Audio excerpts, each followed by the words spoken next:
Hello,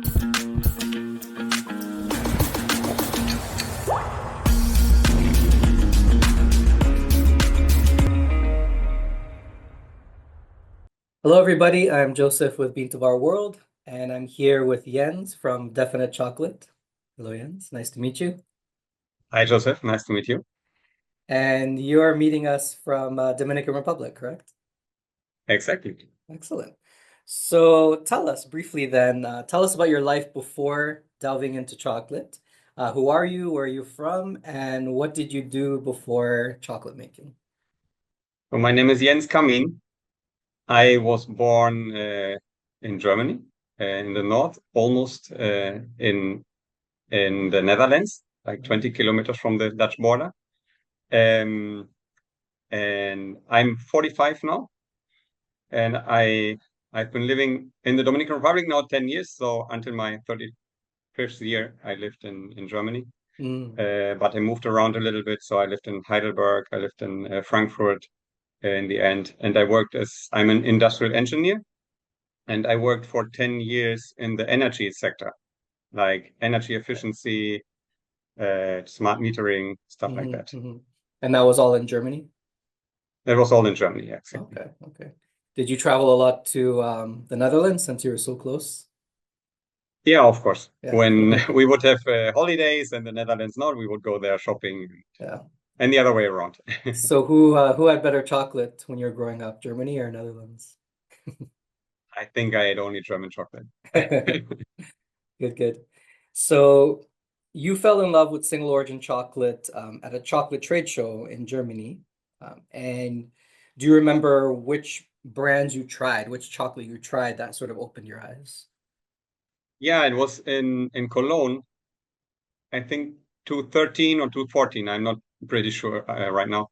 But there were some small chocolate makers, and I don't remember the name, Mm, but I remember they had a really nice chocolate, mm. and each square had a whole bean, roasted bean in it, and I liked it a lot, but Okay, I okay. don't remember the name. And then I tried Bonat Hmm.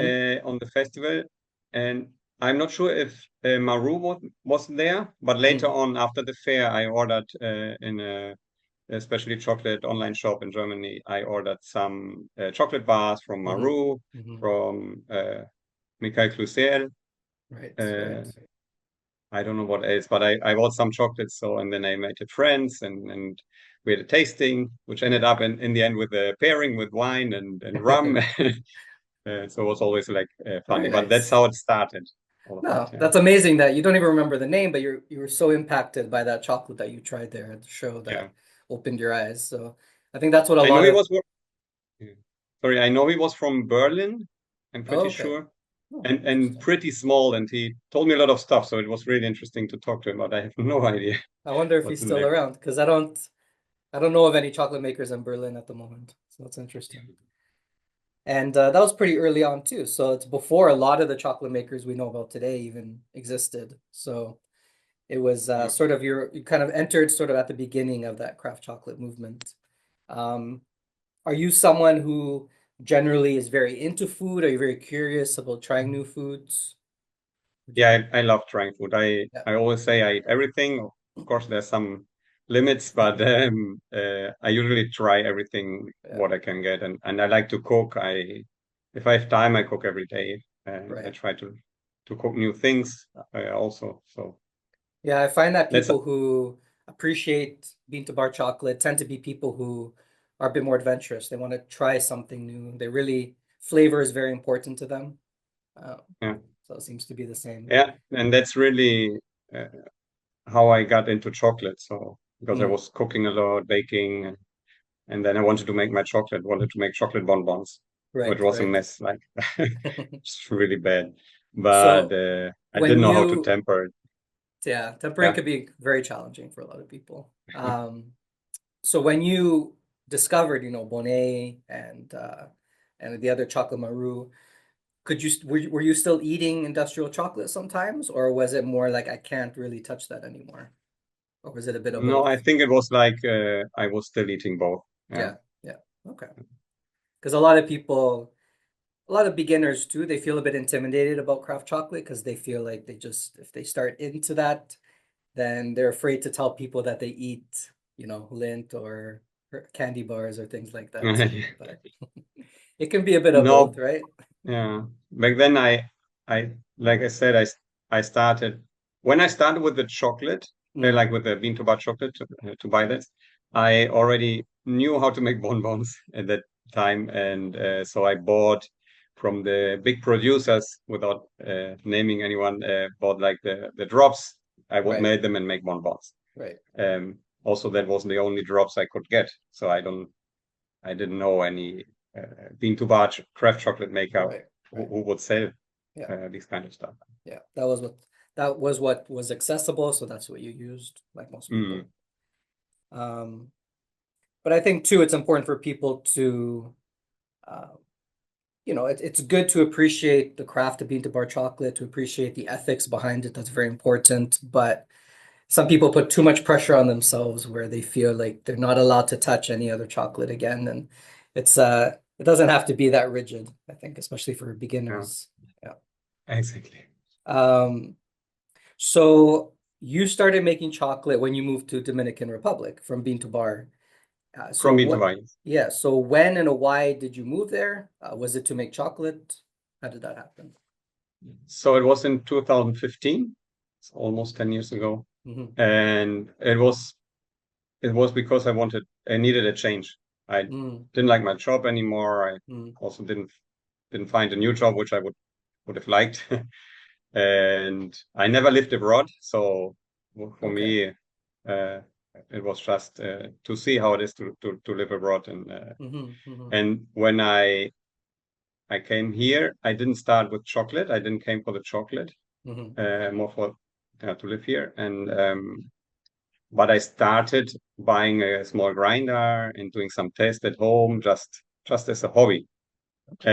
And when I told my the company which I worked for that I needed a little bit more time, like I wanted to work like 4 hours, 4 days a week, they decided to just cancel my contract.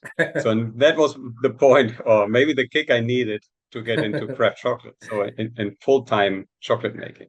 Was that a Yeah. German-based company that you worked for? No, it was a Dominican company. Oh, okay, okay, okay. Why Dominican Republic? Why did you choose there? My ex-partner is Dominican, and so we That makes decided together sense. to Yeah, yeah, to yeah. go here. Oh, okay, okay, okay. And so you went to the Dominican, you were enjoying it, and you asked your boss, I need more time to do my my thing instead of working for you. Yeah, And they said, forget it. Sometimes those kind of things are meant to be, right? Pushes us yeah, because it's a because it big was crazy. risk. It's a big risk to Exactly, do that. exactly.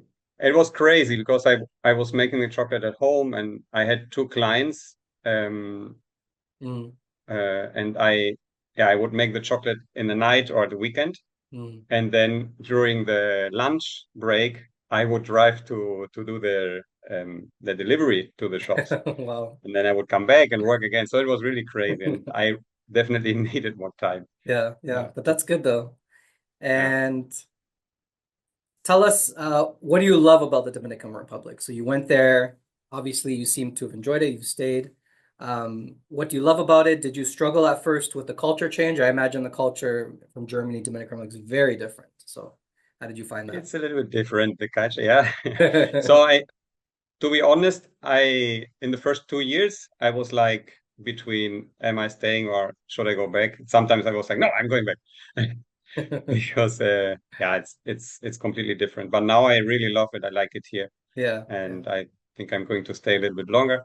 The people are so nice, Mm, friendly, and of course the weather is also nice.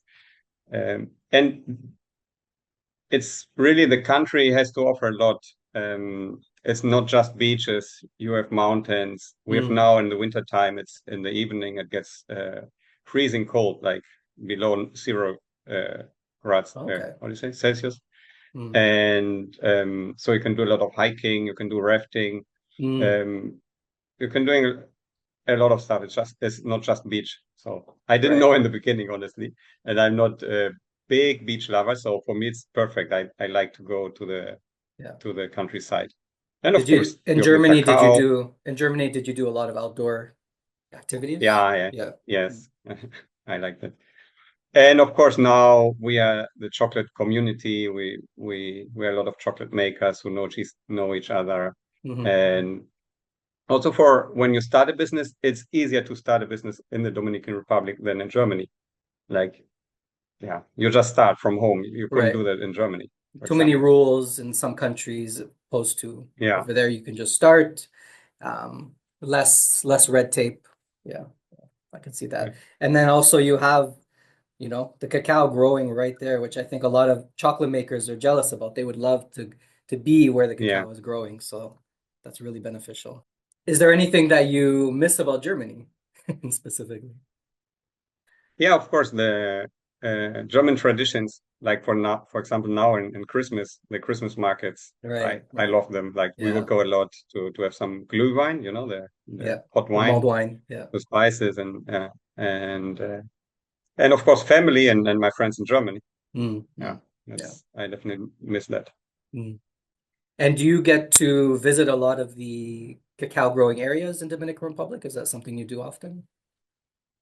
Uh, I would like I would like to do it more often, but every time we buy cacao, we go. It's not Mm, always me. Sometimes my employee who mm, goes, but he knows the same as I about all the process and the standards we need.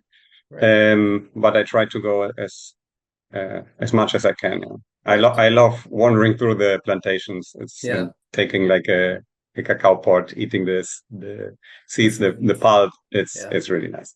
Yeah. So when you when you started seeing all the cacao trees, you started exploring the cacao and the process in the Dominican Republic. Did it change your view on chocolate at all? Did something change at all? Did your appreciation heighten after seeing all that? Yeah, exactly. It's more appreciation. If you Mm, see how much work mm, is behind making a chocolate bar, not only in the factory but also on the field, and if you want to achieve a quality chocolate, you have to start from the tree.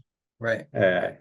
you have the right time for the harvesting, then the fermentation. That's a process. It's super important. So. And that's why it's really important for us to look for the best cacao producers in the country. Hmm, hmm. Um, because we have a lot of cacao, but not everything is high quality. So Mm. And it's and not then high the drying and quality because of maybe the local genetics, or is it more because of the processing, the fermentation yeah, process they use? yeah. What is it? No, not because of the genetic, more because of the processing. Because Mm, mm, they would in the beginning, I didn't know a lot, so I was really was trial and error, and I didn't. Now I right. know more about the process, and but the people would tell you, yeah, we ferment, and Mm, I would mm, ask, how do you ferment in wooden boxes? No, we just dry them. You say, "Yeah, okay, so you're not fermenting." So even the right, people who work with the cacao don't know what's fermentation. So and then, but right, they would sell whatever you ask for. You ask right, for right. fermented, and so you have to take care a lot. That's why we decided we have to visit every cacao producer before we Mm, start a relationship with them. mm, mm. Okay. And did you have to learn Spanish to in order to speak with people I there? I Or do knew they a little bit of yeah. yeah, I knew a bit of Spanish. I learned Spanish in Mexico and then in university.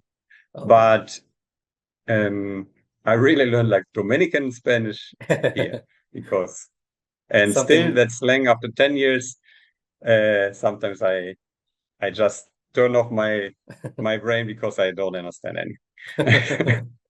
it's its own language.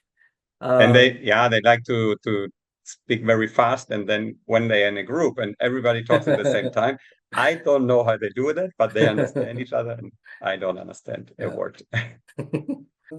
So tell us some of the earlier struggles in learning to make chocolate. Is there anything that you didn't anticipate? What was the most frustrating parts of learning to make bean to butter chocolate? Yeah, if we start from the beginning, like with the beans, so the first step was getting good quality beans. Mm, So I knew one person on Facebook before I came, and give me some beans, but back then I didn't know anything, so I just took Right. them. They were now I know they were not good beans. Mm. And then I What was not called good all. about them? What was wrong with them? I think they weren't fermented, so Okay. Really the harsh, taste bitter. was not. Yeah. Um, and then I called. I was looking on Google, like cacao producers. So I found the big companies, and I would call them, and they were like, "No, we cannot sell you because we are in the free trade zone, and it would Mm. be like an importation." Mm. So it's a process. And I was like, "Yeah, but I go with my car. I just got one bag, and I pick it up, and no problem." No, so nobody Wow. would sell me, and I said, "Wow, that's frustrating." And then I'm really thankful for Dandelion. I have to mention this time because Hmm. they had this transparency report, and there Mm. they said they buy beans at Öko Caribe and Sorsal. So I Mm. was looking them up, Right. and so that's how I got in contact with both of these companies. Right. Right. And And you were able yeah, to the buy fun. directly from them. So yeah, exactly. Now we go directly. The funny story is that when I called Öko Caribe, he worked for 20 years in Germany. So he was, you're German. So we are always talking Oh, in okay. German. So Nice, nice. there's a special connection there. Yeah, yeah. And yeah, this is from the cacao side. And then, of course, the production in the beginning, yeah, the whole process was new to me. Hmm. But I think the winnowing was was very difficult Yeah, because I didn't have a machine. So in the yeah. end, I ended up to build a machine because I wanted to spend my money on grinders and not on Hmm. a winnower. Hmm. Um, and then the tempering, of course, we have a lot of humidity here Right. and heat. So yeah, but Yeah. now it's everything under control. Yeah, that's definitely the three most, I think, hurdles for a lot of people is one, finding the good cacao because everyone's going to tell you their cacao is good, right? And Exactly. sometimes it is good, but maybe the way, if somebody has a conch versus somebody who has a tabletop refiner, there's only so much you can do with certain beans, right? And then Mm. the winnowing, yeah, everyone hates winnowing. It's a real pain. And winnowing machines are so expensive for some reason. Yeah. And tempering too. Everyone, yeah, struggles with tempering especially if you don't have a background in chocolate too much. Yeah, Um, I knew it by tempering by hand, but then it was in Germany. Now here we are here with the right, humidity, with the humidity, the heat. heat, yeah, In the yeah, beginning, I tried to do it in the night in winter, in yeah. the night because I thought, this is a good temperature. But the humidity killed the process, so Mm, it didn't work. So in the end, of course, I had to buy a machine, right, right, air conditioner. So, right, right. Dehumidifier maybe. Yeah. yeah, exactly. Yeah. Oh, Let's just imagine, had you stayed in Europe to make chocolate, maybe you stayed in Germany to start your business there, do you think your business would have looked the same as it is? Has making chocolate in the Dominican Republic shaped your business that maybe it wouldn't have if you're in Germany? I know it's theoretical, but what do you think? yeah, it's theoretically. No, but I'm sure it would have been different because in Mm, the beginning, when I started, of course, I had like my a lot of information from Dandelion or companies like that. mm, And they buy beans from all these different countries, and I was like, oh, I mm, want to do that too. mm. But then we cannot import cacao in the Dominican Republic, Right. so it's just Dominican Republic, yeah, cacao from the Dominican Republic, but from different zones, Hmm. areas. You know, we're Hmm. from the Hmm. north, we're from the south, from the Yeah. east, from the west, and you can see that it's also a difference in between the country. So that's Hmm. really nice. So in Germany, I would have bought probably from different countries. Mm, mm. And also the ingredients, we are just using ingredients which we can find in the Dominican Republic. So Okay. what we want to offer is like a Dominican experience, Right. Caribbean Dominican experience. Right. In Germany, I would have just used whatever ingredients I think so. Right. Well, that makes sense. So it really did shape your brand and the chocolate you Yes, create. Wonderful. yes. Do does your chocolate brand, because it's made in the Dominican with Dominican ingredients, does it resonate with a lot of maybe Dominican tourist companies or shops and things like Yeah, that? we are not in the Dominican, sorry, we are not in the tourist zone. Hmm. Hmm. Um, because we are in the capital and the tourist zone is more like Punta Cana, Puerto Plata. Mm, We sell to some gift shops, yes, and mm, we have mm. some really special Dominican flavors. Like we turned Dominican desserts into a chocolate bar, Nice. like arroz con leche. I don't know if you know that, like rice pudding, or halal is with ginger and coconut. So these Okay. are really good in the tourist Yeah. zones. Very nice. Uh, Wonderful. That's really great. So for those who have never been to the Dominican Republic, can you paint us a little bit of a picture of the various farms, regions where you get your cacao? Can you mention like who they mm, are, where they are, what do they look like maybe? yeah. Okay. Um, we have one big cacao producing area, and the city in the center is San Francisco de Macorís. Hmm. It's like the cacao capital, we say. Okay. Around there, we are working with three. Yeah, Sorsal is a little bit north to them, but Eco Caribe and Cacao Valdez is more or less there. Hmm. And then we have one in the south, south, what is it? Southwest. So it's close to Haiti, closer to Haiti. And we are, as far as I know, the first one who uses cacao from that zone for craft bean to bar chocolate. Oh, okay. And then we Sorry, have what one is that from, called? it's Bonacao. Okay. Bonacao. He's pretty new. He does it for a few years, but he worked at, uh, oh, I don't want to lie, but I think he worked at Sorsal, Hmm. and he worked at different cacao producers, so he learned a lot. He's Right. pretty good, and we really love the cacao Very from nice. him. And then we have one from the east. It's Finca Helvecia. Hmm. And then from the more to the north, almost at the coast, it's Florencia Ortega. This is the smallest one. Uh, I think that's it. And so it's interesting too because you're not allowed to import cacao to the Dominican, which it sounds like you don't really have to because you have a lot of wonderful cacao there, but you are basically on the same island as Haiti, and so you're not allowed to even import from Haiti either, even though it's No, we geographically. cannot. Oh, okay, Someone brought me once 2 kilos of cacao from Haiti, right, from Pisa, which mm, was really good, and I wanted more, but right. You're it's not too allowed. difficult. I would have to do it like I don't know, Yeah, smuggle it too in. much work. No, it doesn't make sense, Yeah, yeah, yeah. Oh, interesting. unfortunately. Yeah, yeah. How easy or difficult was it? You mentioned it a little bit earlier, but how easy or difficult was it to connect with the cacao industry in the Dominican Republic, to connect with the co-ops, farmers, people you had to deal with? And would you say that you pretty much built strong relationships now since you started?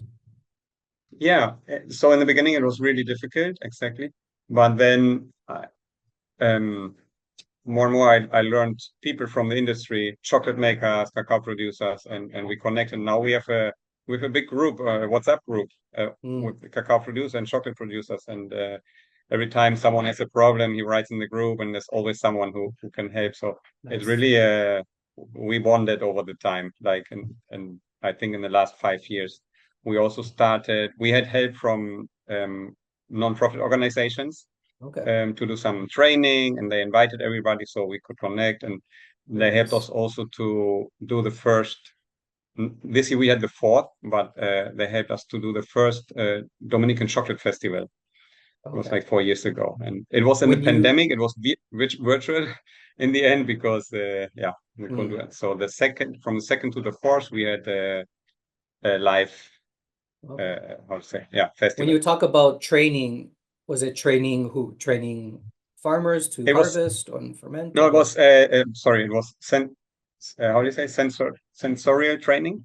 Oh, okay, okay, okay. Uh, To uh, taste the beans and the chocolate Taste the and beans to see what is good fermentation. So there are okay, different okay. kinds of fermentation, without Nice. fermentation, with Mm-hmm. fermentation, and so we tried that, and then we had different chocolates from different brands, even from different countries, and we saw how what different Mm, flavor profiles in different countries yeah. have. Yeah. Okay. Wonderful. Wonderful. And how do farmers and people you deal with in the cacao realm see bean to bar chocolate or your chocolate? Do they feel proud to see their beans used in this way? Do they appreciate the final product? You know, sometimes a lot of people depending on, which country the beans are coming from, there's a bit of a divide between, the Mm, makers and the people who are growing it and the actual chocolate. How is it there in the Dominican Republic? Is there more closely connected? yeah. Do they get to taste No, it? I think they are pretty proud here Yeah. about what we do. Mhm. Uh, at least from what I can tell, even today, like I think it was an hour ago or 2 hours, I talked to Finca Helvetia and he told me he buys all the time like a Finca Helvetia chocolate in one store where we sell them to bring to their friends, to his Mm, friends and mm. family. Very And he was nice. like, I'm probably the biggest buyer of the Finca Helvetia chocolate. And I have another example from Florencia Ortega. She is when I post a photo with a chocolate bar, and I remember once in Dubai, she was calling me right away. Yes, it's so amazing. Oh wow! So Bonacao also is really proud that we use his Mm, cacao. We mm. changed one cacao producer, we are using his now, so he's also very proud. And Right. also, I know Sorsal, he buys our 10% himself to show to people what he can do with the cacao. So Okay. that's pretty amazing. Yeah. Yeah, yeah. And I think it's important for customers, consumers to hear this, to understand this, that, you're not just buying cacao from who knows where and what, that there Mm, really are these business partnerships that go maybe sometimes a little bit beyond business. There's a lot of pride on both sides and a lot of celebration. And I think that adds a lot of value to the chocolate that people are eating if they understand yes. all of this. So I Yes. think that's wonderful to hear. Um, what drives you today? So after these years that you've been doing this and all the ups and downs, I'm sure, what's driving you? What motivates you to keep doing this? Well, right now we are, well, I mentioned I started alone in the kitchen. Right now we are 8 people, Nice. uh, 6 families or seven with me, so like 7 families. And I think we have a responsibility. Mm, mm, Uh, mm. each year it's a bigger responsibility because we are Not just you feeding or anymore. Yeah. we are, pardon? It's not just you anymore. There's people who Exactly. depend on this. And so this is one part. The other part is it's really nice to educate people. Well, there are a lot of Mm, people here, they don't know anything about the chocolate or about cacao. mhm, Sometimes they mhm. think it's coffee beans, for example, or Yeah, yeah. A lot of uh, people think. yeah, even it's from here. And yeah, we are doing a lot of workshops, education, and I love to see when the people come back. And also, I have one person who became a chocolate maker in Canada now. He Nice. started with a Oh, workshop with us, so it's really it feels kind of good also to that's help people exciting. grow Yeah, their yeah, own businesses. Yeah, yeah. He uh, was inspired by you. That's really cool. yeah. And his father has a plantation in the north. And so Mm. they came together, and the father sometimes comes and he also and brings me chocolate from him Oh, from his son. nice. So it's really really That's really special. nice. Yeah. Yeah, With the recent soar in cacao prices in the past year, a couple years, happening around the world, and you being in a cacao growing region, have you been impacted by this in a great way? Are you maybe not impacted as much or more? And what are some changes that are happening because of the prices going up? yeah, we have the same impact as everybody else. Some people don't believe because they say but you're beside the plantations. You're just no.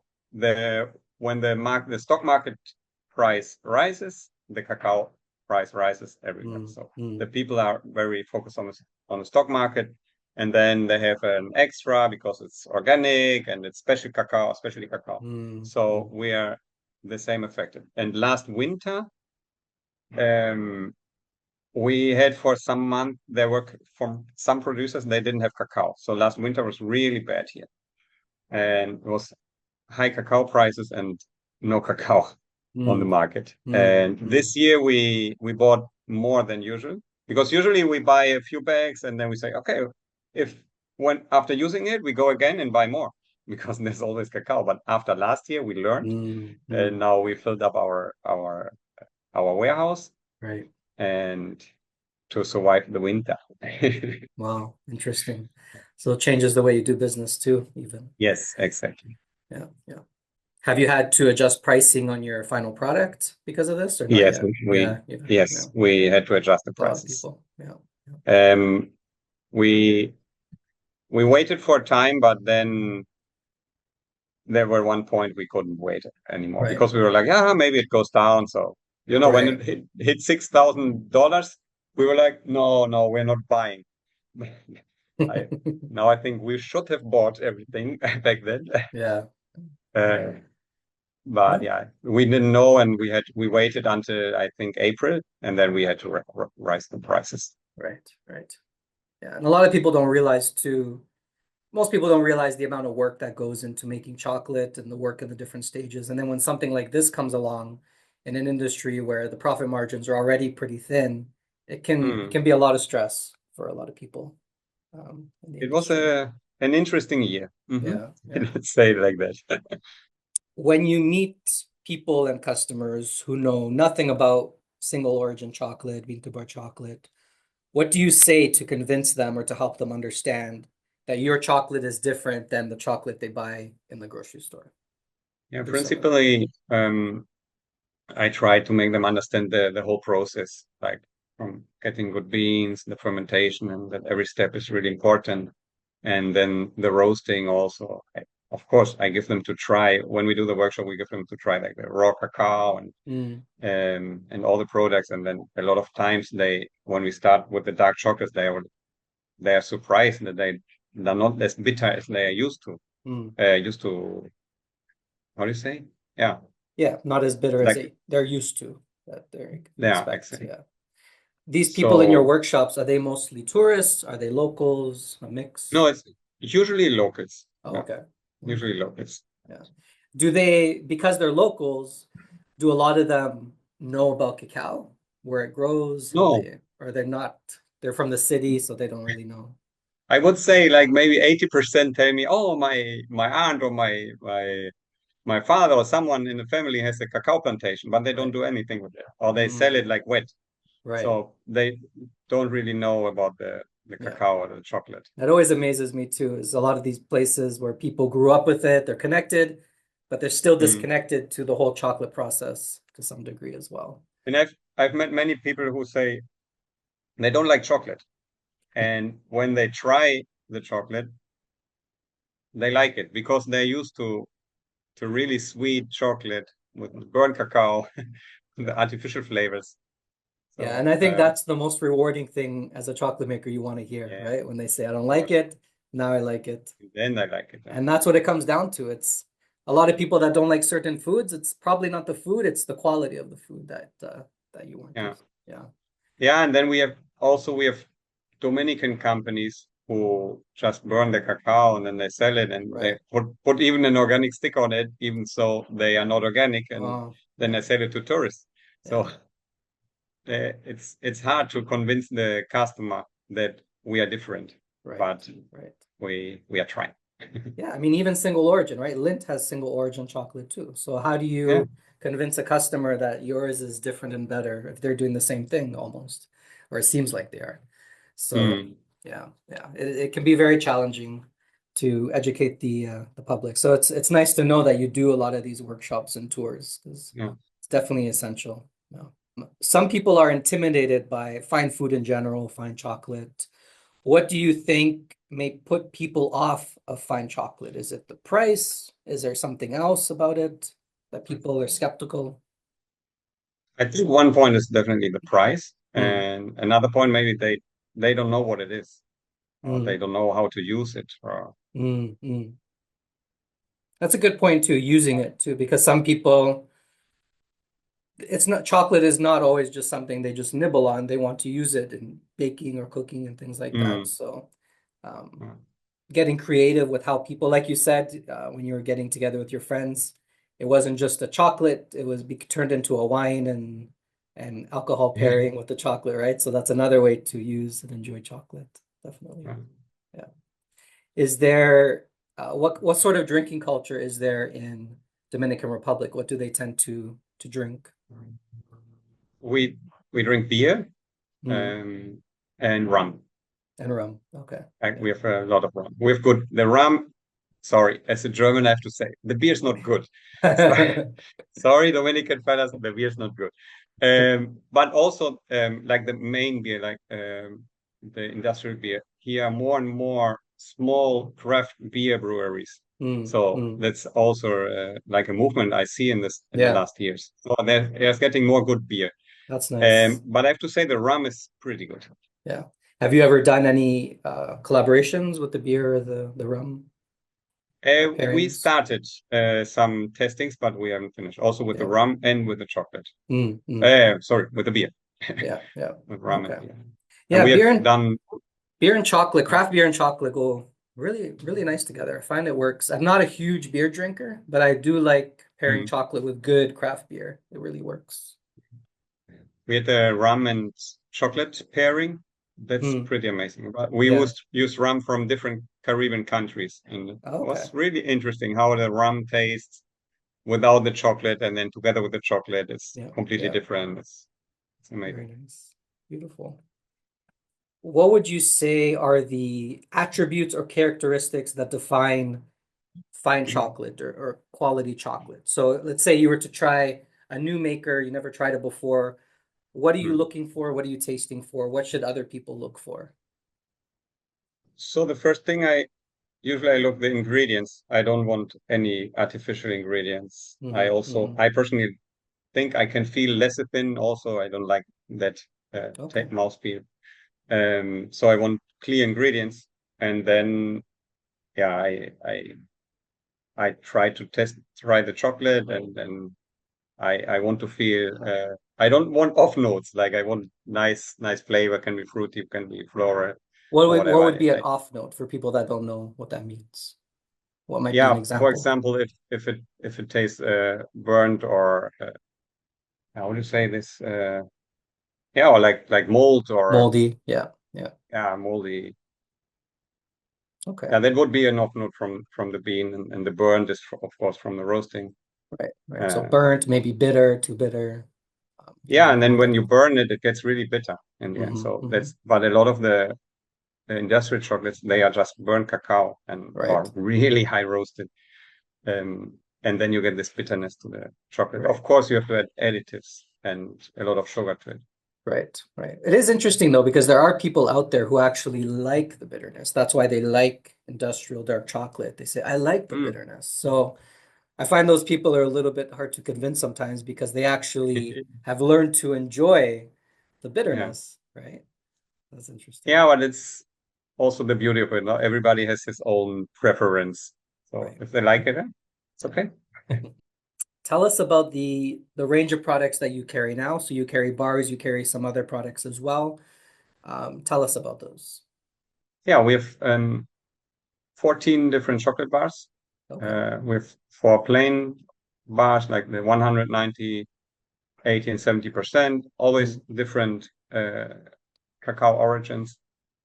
And then we use Dominican flavors like we have one with cassava. It's a crunchy cassava. mm, The Dominicans, they already the indigenous people, instead of bread, they had like this kind of flat bread made mm. of cassava, of Cassava. yuca.